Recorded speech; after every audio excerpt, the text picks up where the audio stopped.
The world, 4.2 million years ago, was not a place of certainty, but of questions written into the soil, the rivers, the bones of beasts, and the silent stares of predators. Imagine what did survival truly mean when a small band of our distant ancestors stood shoulder to shoulder, their breath misting in the cool morning air, their eyes fixed on prey larger than any one of them could face, alone. How did cooperation in a time when words did not yet exist forge the first sparks of what we now call teamwork? And how might the echoes of their hunts still shape the way modern humans gather, build, and fight for common goals? This is not a tale of abstract history.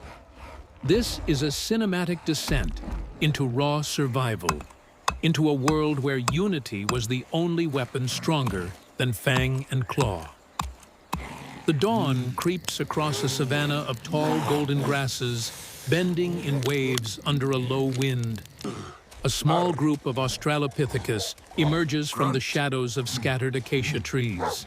Their bodies are lean, their faces tense, their movements precise. They pause, scanning the horizon. In the distance, a herd of antelope grazes their ears, flicking nervously at unseen movements. The ancestors crouch low, silent, a rhythm of bodies sinking into one purpose. Their gestures are subtle, an extended hand, a shared glance, a tilt of the head, no words, only instinct and shared intent, binding them together like an invisible thread. The hunt begins with patience. The group circles wide feet, pressing into the dust hearts, racing in synchrony.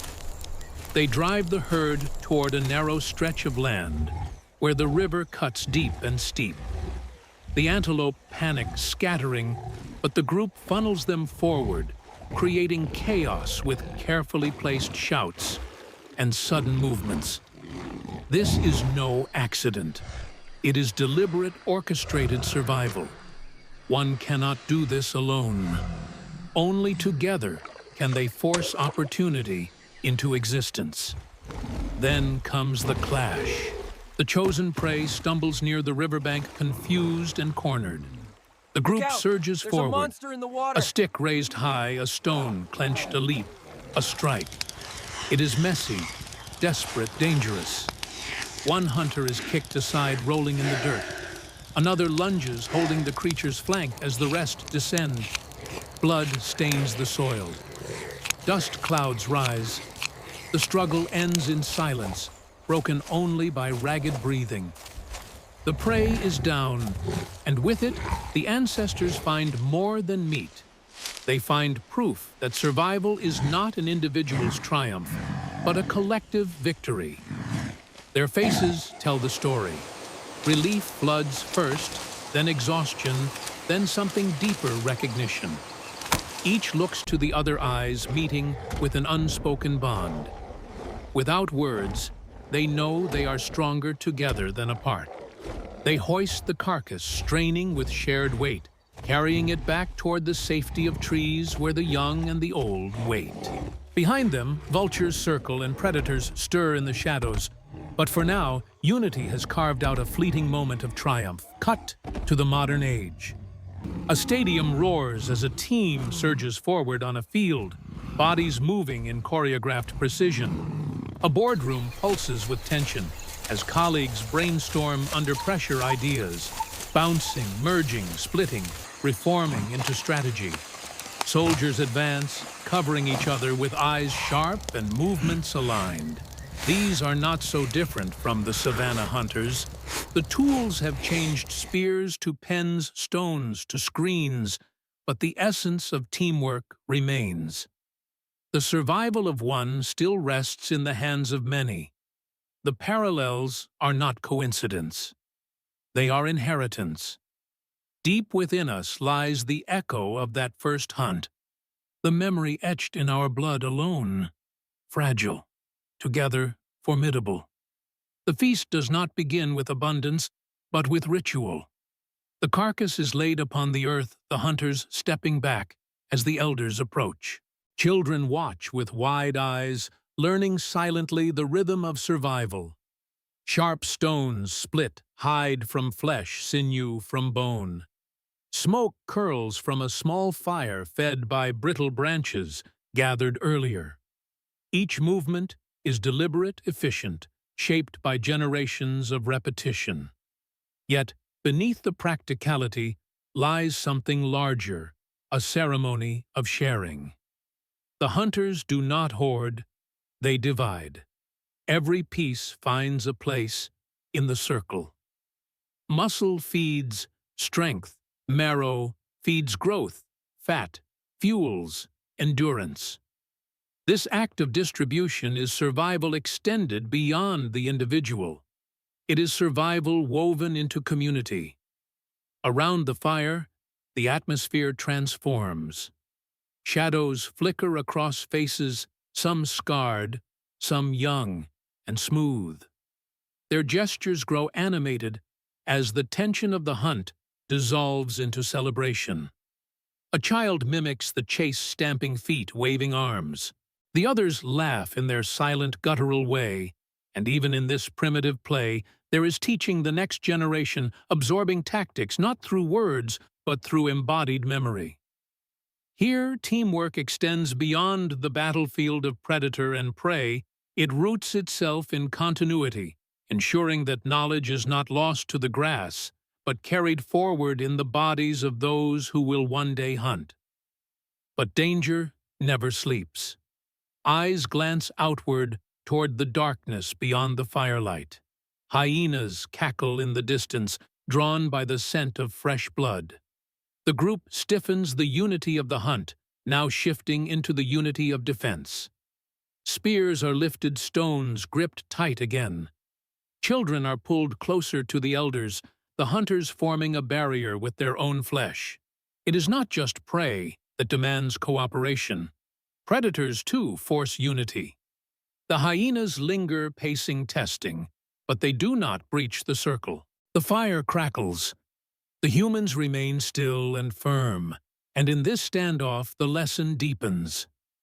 Survival is not merely in the strike, but in the shield created when bodies stand together against chaos.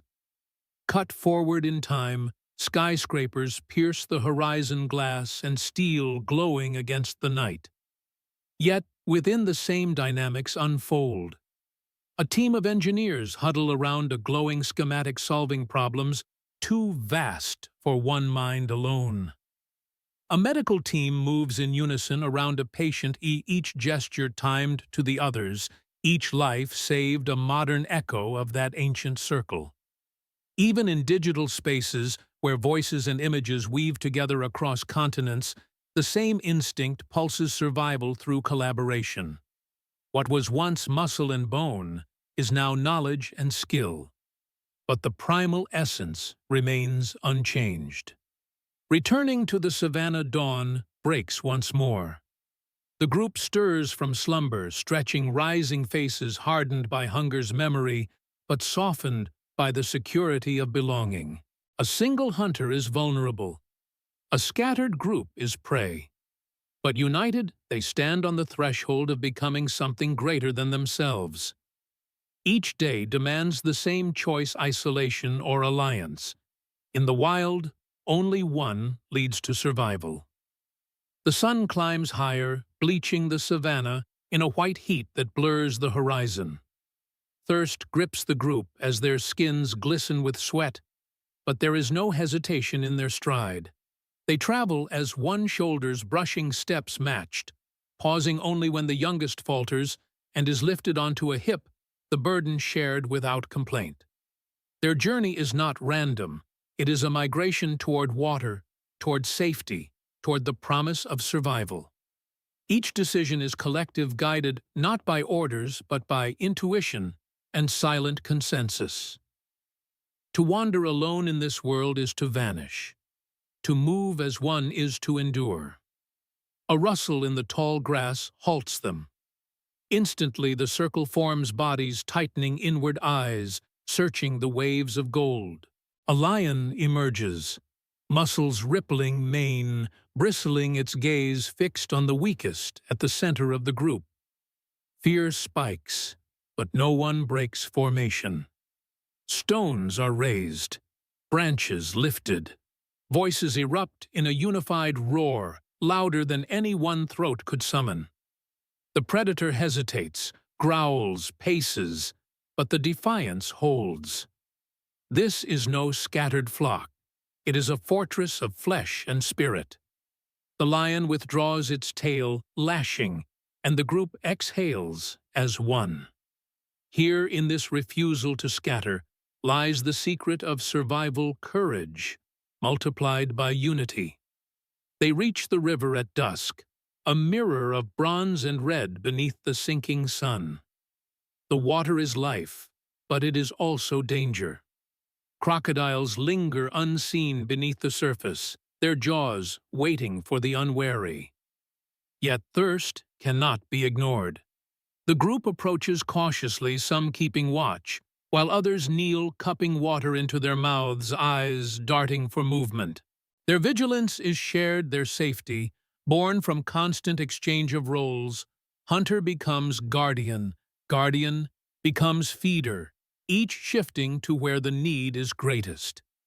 In this choreography, survival is not about strength alone, but about adaptability, about stepping into place for the whole when called.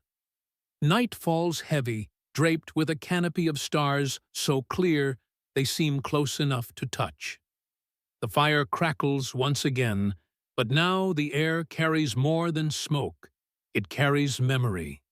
The hunt, the feast, the standoff with the lion, the cautious drink all, are etched into the collective mind of the group.